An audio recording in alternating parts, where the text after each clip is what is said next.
Friends, welcome back to my channel. तो आज के इस वीडियो में हम लोग मेडिकल एग्ज़ाम से रिलेटेड एक ऐसे टॉपिक पे बात करने वाले हैं जिससे बहुत सारे एमसीक्यू टाइप क्वेश्चन बन सकते हैं। तो चलिए इस टॉपिक को जल्दी से क्लियर करते हैं।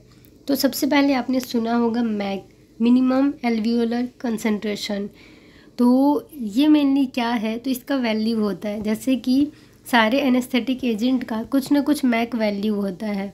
ठीक है, जैसे आइसोफ्लोरिन का 1.2% है, सीवो का 1.0% है, डेस्फ्लोरिन का 6% है। तो इस तरीके से मैक वैल्यू होता है सारे एनेस्थेटिक एजेंट का।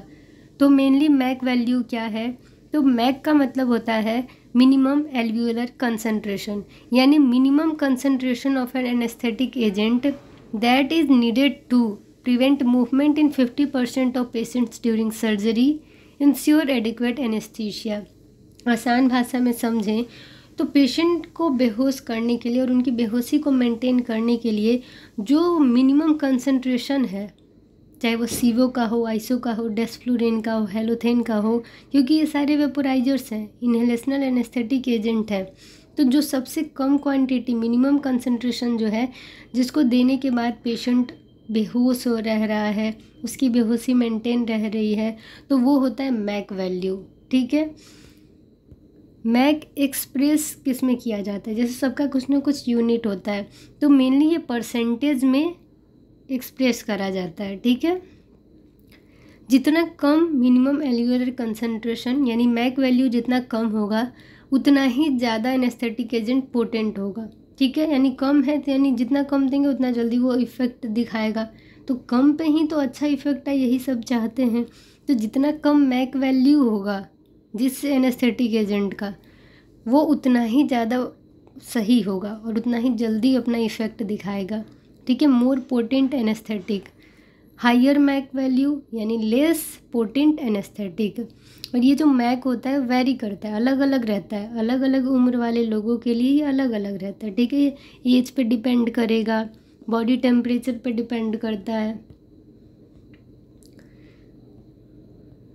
और इसमें देखिए, अगर हम सबका एक एक करके मैक वैल्यू याद करें तो ये हमारे लिए बहुत अच्छा होगा। अगर आप कॉम्पिटिटिव एग्ज़ाम देने जाते हैं तो उसमें इस तरीके के क्वेश्चन पूछे जाते हैं। तो मेनली आपको ये जो 4-5 हैं वो आपको एकदम दिमाग में सेट कर लेना है। जैसे आइसोफ्लोरिन का मैक वैल्यू है 1.2%, और वैसे ही सीवोफ्लोरिन का जो मैक वैल्यू है वो है 1.0%, यानी 1 सीवो का, आइसो का 1.2%।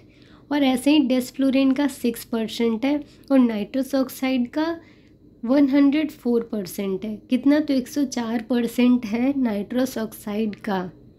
ठीक है, तो नाइट्रस ऑक्साइड का सबसे ज़्यादा मैक वैल्यू है, तो वो सबसे कम पोटेंट है, सबसे कम, वो उतना ज़्यादा उसका अच्छा असर नहीं रहेगा।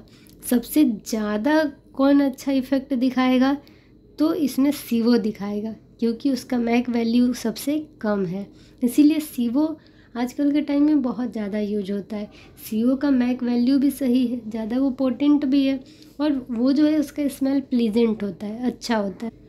ये जो मैक वैल्यू होता है वो पेशेंट को मेनली क्या होता है कि जो अलग अलग एनेस्थेटिक एजेंट है उसका अलग अलग इफ़ेक्ट होता है। ठीक है, अलग अलग उसका मैक वैल्यू होता है। तो ये जो मैक है वो एनेस्थेसियोलॉजिस्ट को हेल्प करता है एक सही वेपोराइजर को चुनने में, सही एनेस्थेटिक एजेंट को चुनने में, उसके डोज को डिसाइड करने में।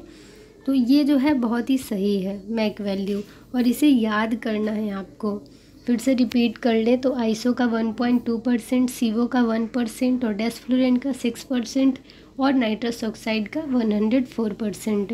तो इस तरीके से इस वीडियो को यहीं पे एंड करते हैं। Thank you for watching my video. Channel पे नए हैं तो चैनल को सब्सक्राइब कर लीजिए, बेल आइकन को प्रेस कर लीजिए ताकि आपको सारी लेटेस्ट वीडियो की अपडेट्स मिलती रहें। Thank you, bye, take care.